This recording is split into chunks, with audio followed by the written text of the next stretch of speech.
Hi, welcome to the session today. I'm going to be covering using Redfish and Swordfish as a predictive model for decision making in the real world. Now, there's some sessions you've already seen today that involve using Swordfish and Redfish from the perspective of the person who owns the equipment or the person developing the equipment. I'm going to go down a different path. My path is going to go down, what do you do when you're the person who owns the end hardware, when you're the person who owns the infrastructure, when you're the person who actually runs the equipment? So system integrators, that kind of thing. And again, I don't want to read everything on the page. You've already read the abstract, which is why you're here. Hold on. Give me just a second.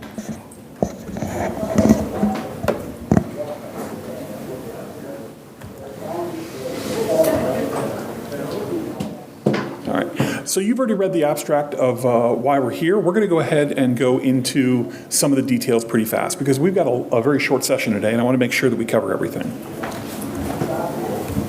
So we're going to cover the basics of Redfish and the native API. Oh my God, you're killing me. We're going to cover the basics of Redfish and the native API. Oh, hold on just a second. If it doesn't let me on the Wi-Fi. This is SDC 2024. At the bottom.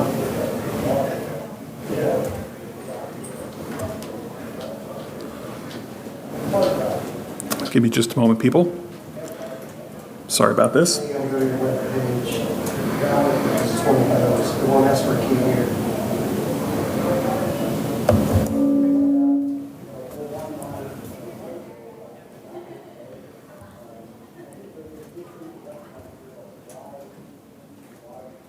No, seems to. All right, so we're going to cover the basics of Redfish. We're going to cover the native APIs. We're going to cover how to take a look at your infrastructure and see about asset utilization, being able to find orphans in your data center. We're going to talk about how to replace equipment and decide when the right time is and how to do TCOs, total cost of ownership of your equipment. And we're also going to talk a little bit about using the Swordfish and Redfish information to be able to optimize your environment and be able to automate a lot of it. So a lot of this is work, all right? None of this comes free. You're going to have to do some dev work to make all this work. And this dev work gets increasingly valuable. The effects of this dev work get increasingly valuable the bigger your infrastructure. So first, let's talk about what came before. We had IPMI, we had SNMP. SNMP is the way of the dinosaurs. That is a huge protocol. It's extremely well used out there because it's very flexible. But again, it was built back when Windows 3.1 was out. So we're talking OS2 variants of SNMP. So SNMP is workable, but it doesn't do the things we need. SIM and SNIA are also outdated at this point in time. What we want is we need a modern protocol that's very, very lightweight that does the job. And by using all these individual protocols and then being able to use the individual protocols from the vendor, we end up having this massive headache, a massive nightmare of all these APIs we want to use. What we really need is we need a single unified API that we can talk to all of our devices. So we're going to go ahead and use the single REST API that joins everything. We're going to talk to storage, we're going to talk to servers, we're going to talk to PDUs, we're going to talk eventually to switches. Today, you may be using a lot of these individual REST APIs, and you may not be able to get rid of that entirely today, but the idea is that over time, you're going to start replacing them with REST API that's based on Swordfish and Redfish or Sunfish, and you'll be able to slowly start removing the headache from your environment. So if you take a look at where Swordfish and Redfish are, let's look at the Redfish API. 100% of the servers, close to 100% of the industry standard servers out there are already Redfish compatible. So if your machine's got an iDRAC, a BMC, an ILO, it already supports Redfish. And what's more, it's supported for the last 5 or 6 years. So any server that you have in your data center probably already supports it and you didn't even know you had it. It can support all classes of servers. On the screen here, I've got a little micro server that's the size of a shoebox that's got Redfish support.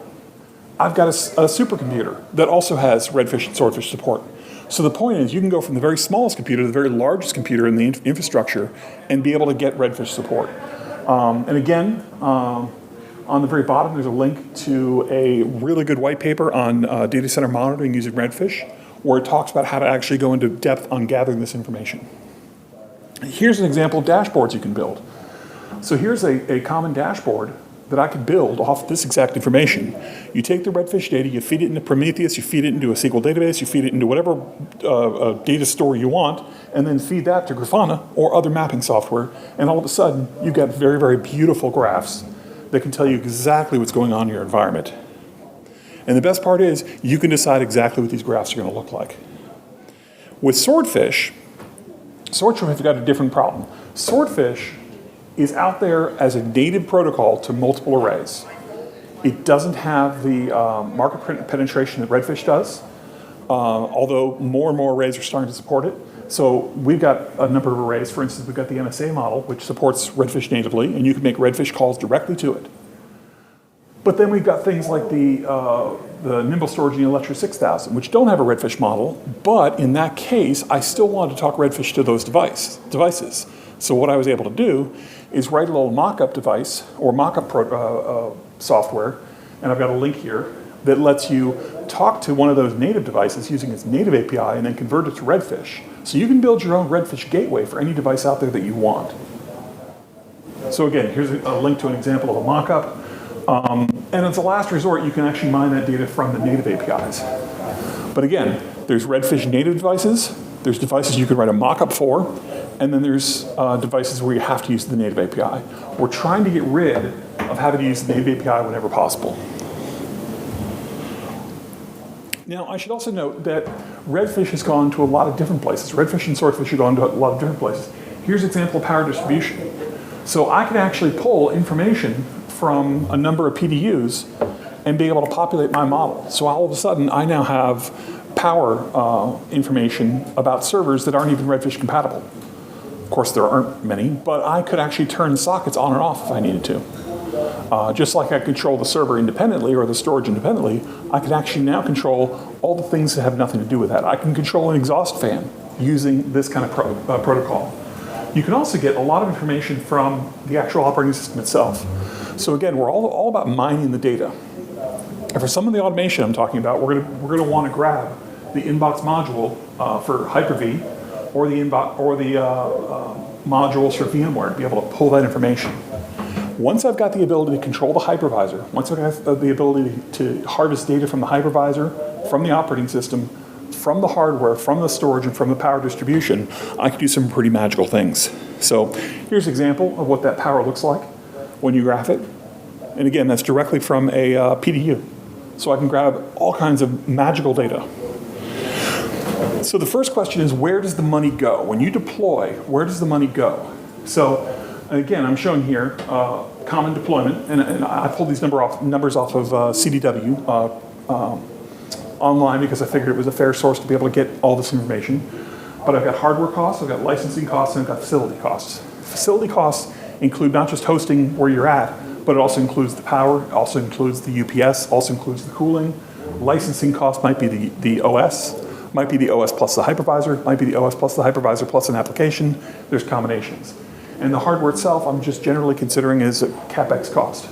So we've got the fact that the hardware, and again, these are simple machines. I did not use the most expensive, I actually used the least expensive. So I didn't add a lot of NVMe, I didn't add GPUs, that kept the hardware costs down. I didn't add a lot of licensing, like application licensing, but I could drive the hardware price up, the licensing price, and the facility price up equally, depending on where I deploy to. For instance, the lowest power in the nation right now is about 10 cents per kilowatt hour commercially. Highest is about 42. So the price of facilities and the price of power drastically changes depending on where you deploy to. And again, your range is going to differ. Who here has seen a TCO model where a vendor comes in and says, I want to sell you my stuff, and they present you with a total cost of ownership of the equipment you're on, and all the numbers are wrong? It happens all the time. Here is how you populate those numbers with the correct numbers. You populate these numbers with exactly what you're pulling on that data. And again, running benchmarks is the first way to do it. So if I've got a server, I want to go ahead and run benchmarks. That server, when I run a benchmark and put it into full load, will give me an idea of the maximum usage of power. Who here has seen a TCO where the vendor has come in and said, hey, I think we can save you money because if you look at those servers you have today, on the back of the power supply it says 800 watts. You've got two power supplies pulling 800 watts. No, you don't. That's the maximum it could pull, but in general, it doesn't pull anywhere near that. So the idea is, how do you get the information about what it actually pulls, not what the spec on the data sheet says. And in fact, you can do that. What you do is you run your VM workload, like VM Fleet. You could run Iometer. You could run VD Bench. Doesn't matter the tool, as long as you make sure you max out the memory, the CPU, and the storage, and the network all at the same time. Just boost them to the roof, just to see what the envelope is, the maximum power that server can pull. Once you've got that maximum power, you can figure out the maximum. You can figure out the power draw idle. You can then be able to divide that out to figure out how many. You can get all kinds of interesting pieces of information. How many IOPS per core? How many IOPS per watt per core?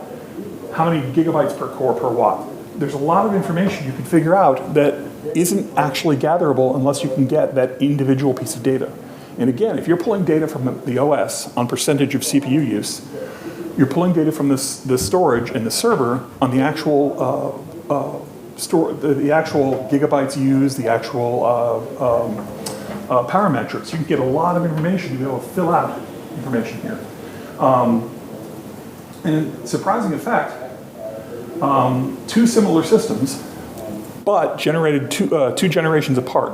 So for instance, being able to deploy a Gen 7 server versus a Gen 9 server with exactly the same number of cores, with exactly the same number of memory, produce drastically different results. And I should also note that the server running with all of its cores heavily loaded is more efficient. Notice the graph goes up. If I've got a server at full load or full idle here on the CPU, it's pulling between 50 and 100 watts. But that same server, as the cores start getting loaded up, as I start maxing out each of the cores, you'll see I can actually go almost up to 300 watts, 285 watts. But notice, once I hit about 20 cores, the power doesn't increase, even though I'm actually increasing load. Meaning you're actually getting more efficient as you actually load the cores up. So the idea here is that idle CPUs are actually wasting you money. You want to use these cores as effectively as possible. Here's an example of that generation. Here's a Generation 7 server versus a Generation 9 server. Again, same number of cores, same amount of memory. Running at idle and running at full load. You'll notice that the idle wattage and the full load wattage are drastically different. So just by changing, and again, the gigahertz rating on these CPUs is actually similar as well. Just by moving to newer generation processors, just by moving to newer generation PCIe slots, just by moving to newer generation faster memory, you can actually reduce your power load drastically. And again, CPUs have been going up in power. We all know that. A CPU that might have been 200 watts a year ago might be 250 today, or 250 watts, or 200 watts 5 years ago might be 300 watts today. Yes, power is going up, but core count is going up faster. So as the power goes up by 20%, 30%, the core count's going up by 50%. So you're going to find that the core count is really what matters here. Now, there are a couple ways you can deploy. When you're deploying servers, you can deploy a classic SAN approach, or you can deploy a software-defined approach. In a classic SAN approach, you're going to have your storage on one end, your servers on the other end, your switches in the middle. But more importantly, you can actually do things like triple parity. So for instance, I can have 24 drives pretending to be, and get 20 drives worth of actual data out of 24 drives. Whereas with software-defined, I'm usually doing a three-way mirror.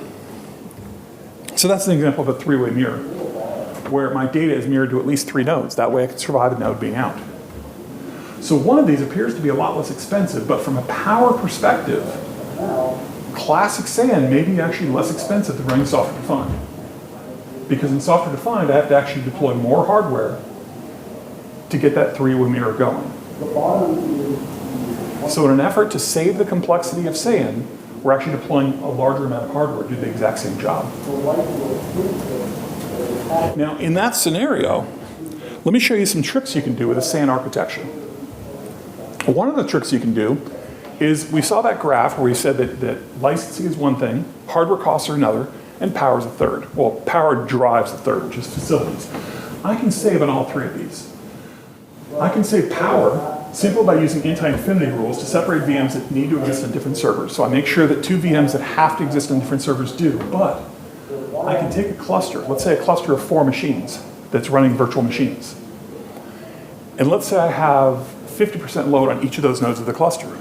Well, why am I running a 4-node cluster? I could do that with a 3-node cluster and still be redundant.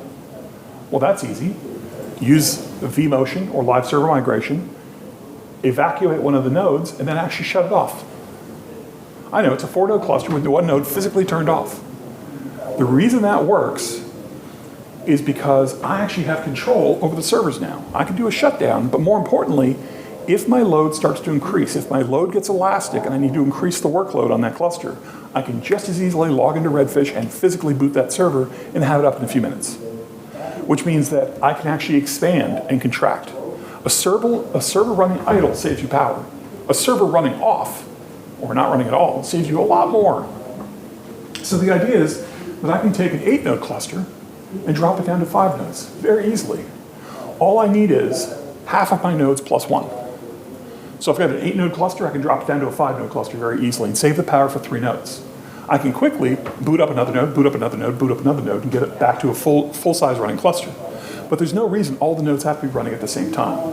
Now, unfortunately, this is not doable with software-defined storage because every node has to be running because you have to be able to handle the mirroring because the disks are distributed. I can save licensing costs. Another thing I can do. If I know that I've got an 8-node cluster and 5 nodes are running, then why don't I buy perpetual licenses for those 5 nodes that are always on? But if I know that 3 nodes are commonly off, I could use pay-as-you-go licensing. So a lot of OS vendors out there are actually charging you per hour that your physical server license is being used. So I can buy perpetual for some of the licenses, and I can buy pay-as-you-go for other licenses.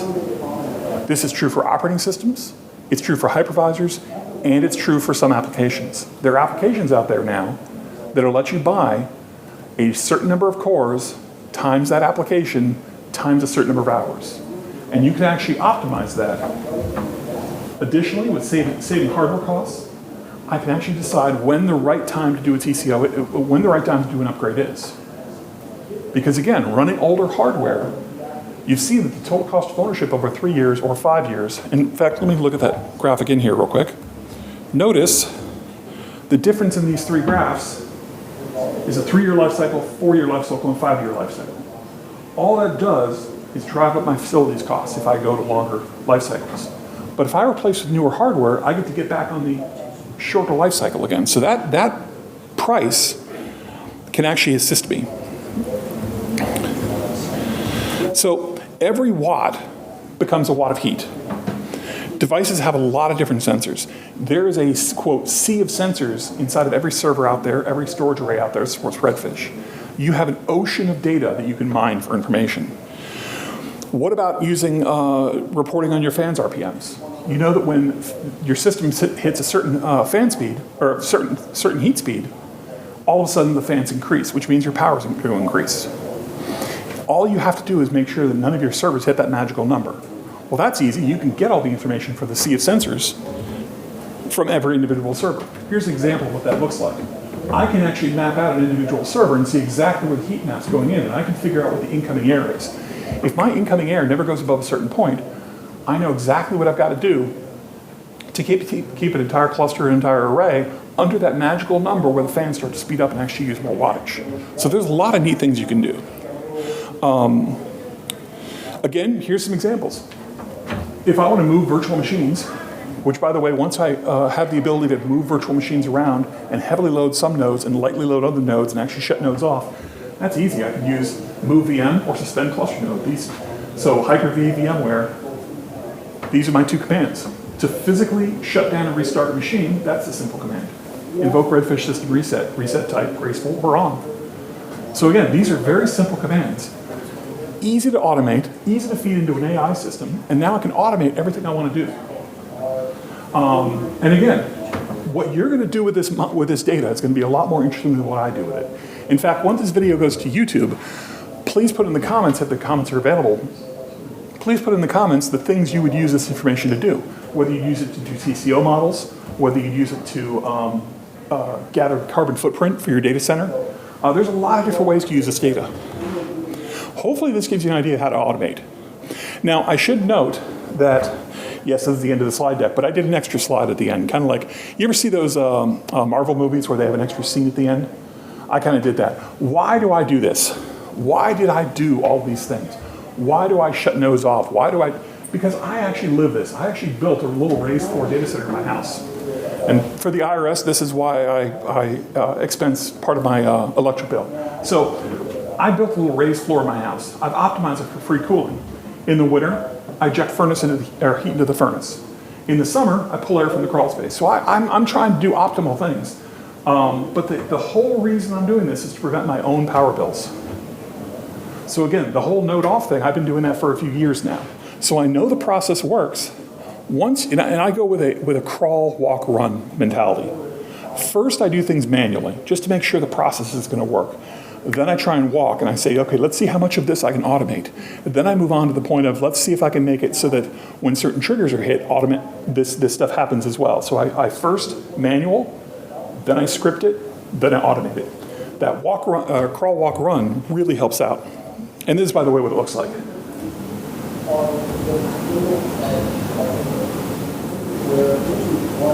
Oh, in an effort to cool off my little room, I've got one of those power strips that actually lets me turn off and on a socket. And I can actually run that little fan that sits on top of that rack to blow air out of a transom window over top of a door. So whenever my servers get to the point where they're actually going to speed up their fans and start consuming more power, that thing turns on and ejects more heat out the side of the house. So you can see that I'm living the stuff that I'm talking about doing here. Any questions? I know we covered a lot of material. There's a lot of information you can gather. There's a lot of different ways to use it. The key is the information's there. It's all free. It's all available. It's an ocean of data that you're ignoring about your site. An ocean of data from a sea of sensors that will tell you how to optimize. Yes? Are there open source implementations of Redfish and Swordfish? Actually, Redfish and Swordfish are open source. Everything you want to do with Redfish and Swordfish are all open. The spec is out there on dmtf.org for Redfish. At SNIA.org, you'll find the spec for Swordfish, and you can pull all that information in. Not only is it open, but it works cross-vendor. That's the other key, is if you've got HP, Dell, Supermicro, IBM, Cisco, Lenovo, doesn't matter. Swordfish and Redfish work across all of them, and it works the same. I'm no longer buying or having to download some REST API specific to a server model. I'm now talking to every server model as if it's the same to feed into the same AI. Why would I want to spend time writing to a custom vendor's API?